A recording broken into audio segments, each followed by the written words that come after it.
What is going on, Messiah Texas people? It's Friday. You know what that means. Time for another 5-Minute Friday. Here we are going through Psalms. We're in Psalms chapter 53. So let's go ahead and look at 53 because there's a lot of things here to pull out today. The fool says in his heart, there is no God. They are corrupt, doing abominable iniquity. There is none who does good. God looks down from heaven on the children of man to see if there are any who understand, who seek after God. They have all fallen away. Together they have been corrupt. There is none who does good, not even one. Have those who work evil no knowledge, who eat up my people as they eat bread, and do not call upon God? There they are in great terror, where there is no terror.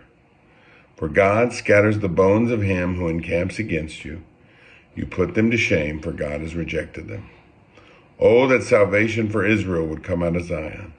When God restores the fortunes of his people, let Jacob rejoice, let Israel be glad. So as we're reading through here, it doesn't really make you say, yay, today. This isn't really a yippee, skippy, cheery psalm. It's one that makes you think.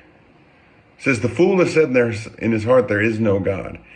It's foolish to believe there's no God. I mean, you just look around creation, you see God's handiwork everywhere. You see his handprint, you see his thumbprint, you just see God at work everywhere. You look at a mountain, and it didn't just show up. You look at a tree that started from an acorn. You look at the mighty elephant or whale, this stuff didn't just happen.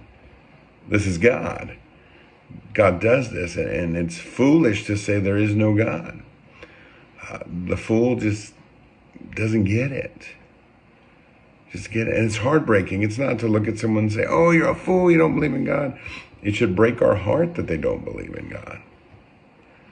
They're corrupt, doing iniquity. There's none who does good. None. If you were to read this, you would find a parallel passage in Romans chapter 3. Romans chapter 3 says the same thing. There's none that does good. There's none that seeks after God. For all have sinned and fall short of the glory of God. And it lets us know that we on our own are just not pursuing God. We on our own are not just deciding one day, hey, I want to chase after the things of God and be like him. No, on our own, we don't do good.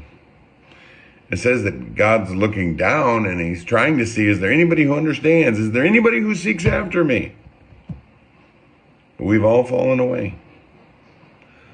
We've all together become corrupt.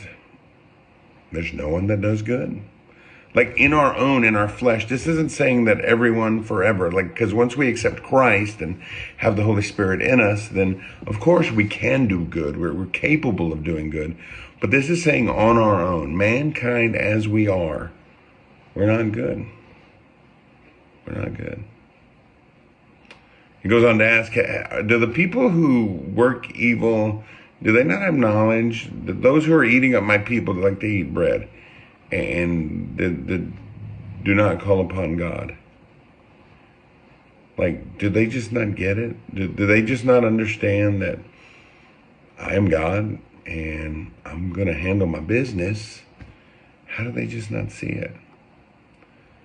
It says they're in great terror where there's no terror. Listen, they are in a bad spot and they don't even realize it. Because God scatters the bones of him who is encamped against you. God's saying, hey, I've got your back. Those who come against you, yeah, I'm going to wipe them out. I'm going to put them to shame. They're not accepted. They're rejected by God.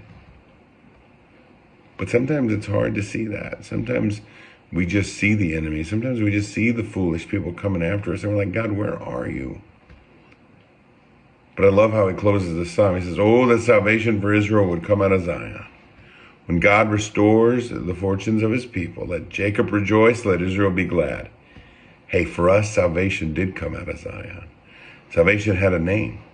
That name is Yeshua HaMashiach, Jesus the Messiah, the name above all names, the name at one day every knee is going to bow to it and every tongue is going to confess it.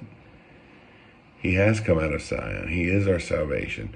So when those come against us, we can rejoice and we can be glad. So let's live like those who have had this salvation come forth out of Zion. Let's don't live like the fool that says there's no God.